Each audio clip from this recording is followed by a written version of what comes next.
Alright folks, so in today's video I'm going over the mini PC or mini LAN PC build that I'm doing. I haven't had a chance to do like a full vlog on this thing, unfortunately, but what you see in front of you right here is this is a thermal take case. Now it's probably a little bit difficult for you guys to see. I'm going to see if I can zoom in on here as much as possible, but there's a little sort of SFX 800 watt power supply down there.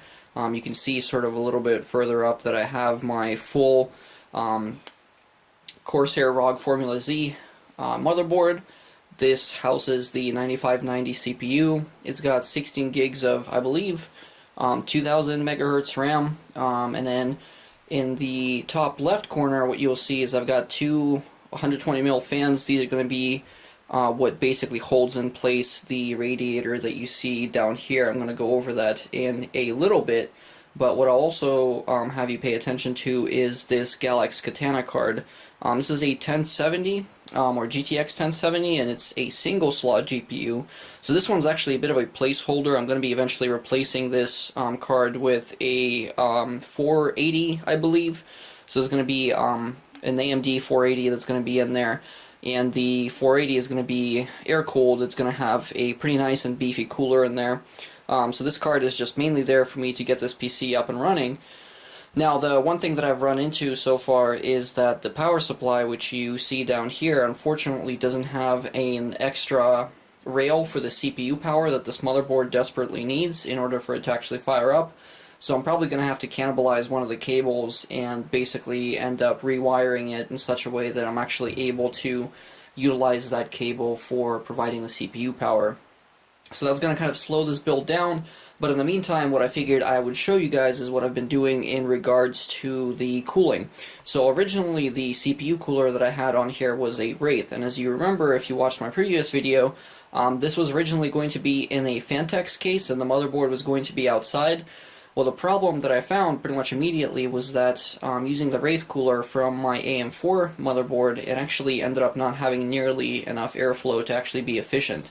And also the Wraith cooler ended up heating up quite a bit because, again, it's not designed for the TDP of a processor such as this, so it basically would, in essence, fail and let the processor overheat.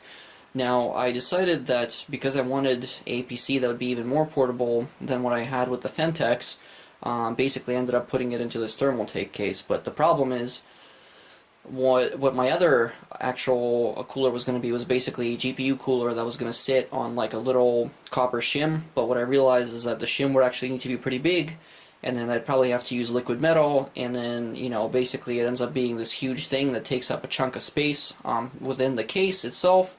And I figured the easiest thing to do would be to use liquid cooling parts that I've basically had lying around from my research into liquid cooling the Xbox One. And so I figured I might as well just use those parts and kind of just make that work. The problem, as you will see in here, is that both the radiator and also the CPU water block as well, both of those guys actually had really thin sort of openings, and so the problem was that the piping that I had is 5/16 inch diameter, and the openings on these little guys over here were tiny. They were like 5/16, if not smaller. I believe they were actually even smaller than that. So they're just like a super short, you know, something like probably 9mm openings. And so what I ended up doing is I ended up getting these brass fittings, or copper fittings, I mean, from Home Depot. And I ended up getting the fittings cut because I got two of them, but it looked like they had a little seam in the middle, so I basically dremeled them in half, and then I ended up using some JB weld to stick them onto the openings on both the radiator and the water block right there. Now the issue, of course, is that because I had to actually get rid of the barbs on both the radiator and the CPU water block, I don't know how good of a seal this is going to have with the JB weld on there, so once I put the loop together, I'm going to really need to leak test this thing to see how well it actually holds up, and hopefully I won't have to scrap these parts, because that would be really a shame given the effort that I've kind of put into it. Now you might be wondering, you know, why would somebody go through all the effort of putting this together when you can just buy the parts that have the fittings that you need on them? And part of the reason is that I really wanted this whole thing to be as low profile as humanly possible. And the only way that I was going to get that to work is by using these components. And the other nice part about this radiator is that you can see that there's that little block right there. That's actually a pump that's built into the radiator itself, which means that inside of this case, I don't have to go and look for a separate pump. That means I save space. It also means that it looks a little bit nicer inside, and I can use a bigger reservoir on the inside. Now, there are, of course, options nowadays for using a reservoir that has one of those pumps that are sort of at the bottom that you can unscrew and then take out if it breaks, and put in a new one, or potentially a more expensive model. But I decided, since I already have these parts on hand, there's no reason for me to go and spend extra money when in fact I could just use the parts that I already have lying around.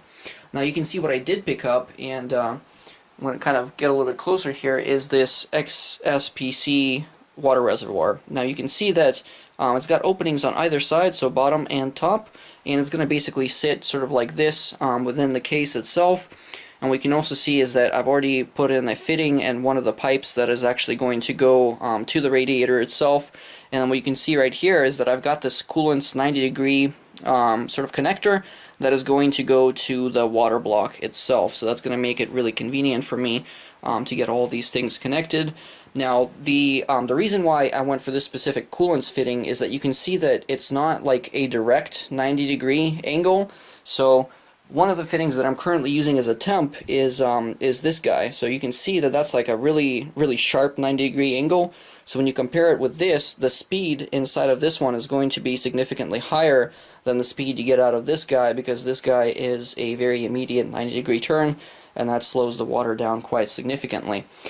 Now, the other problem that I have is that these fittings right here, even though they fit the inside diameter of the pipe, what I found out that even though this pipe is a 5/16 inner diameter, the problem is that these fittings fit kind of loose, so I may end up getting with 3/8, because those are the barbs that I actually have on the pump, or I mean on the CPU water block and on the radiator slash pump. And so the result is I may need to actually change these guys out, because I don't really like how easily the piping is able to sort of move around. But once I do the leak testing, I'll kind of know a little bit more in terms of what I can and can't do with this build, and sort of go from there. But so far, those are kind of the components that I'm using. Once I put the loop together, I'm going to do another video to show you guys how that's all going, and then we'll finally be able to hopefully see the whole case get fired up and potentially go to a LAN with me. Now, I don't know how well you guys can see the overall sizing on the case. I'm going to try and see if I can kind of backpedal the camera a little bit so we can see a little bit better. So you can kind of tell the sizing right there. So I have my Asus 27-inch monitor, and you can see that the case is actually just slightly smaller than that in terms of the overall dimensions. And it's actually not that deep either, so the case is certainly significantly smaller than your average case width-wise as well. And so it just makes it that much more convenient to carry to a LAN and just, you know, put it in like a nice LAN backpack, or just in the car, drop it in, and then go somewhere. And the other advantage is that basically I can also use this guy as my video rendering rig, which is sort of what its original purpose was for a while, but at the same time saving a bunch of space. You can see kind of, I don't know if you'll be able to actually see my case. It's kind of a mess down here, but that's my sort of mid-tower case right there, and it's a big hunk of metal compared to the Thermaltake that you see right there. So the Thermaltake case is significantly smaller, and it makes for just a much nicer case to use in general. So like I said, in the next video I'm going to be doing an actual full-on loop demonstration, and hopefully show you guys that it's working fine. And if not, then we'll end up having to go with some different barbs to make the connections a little bit more tight so that it's not leaking all over the place. So hopefully you guys enjoyed the video, and I'll see you in the next one.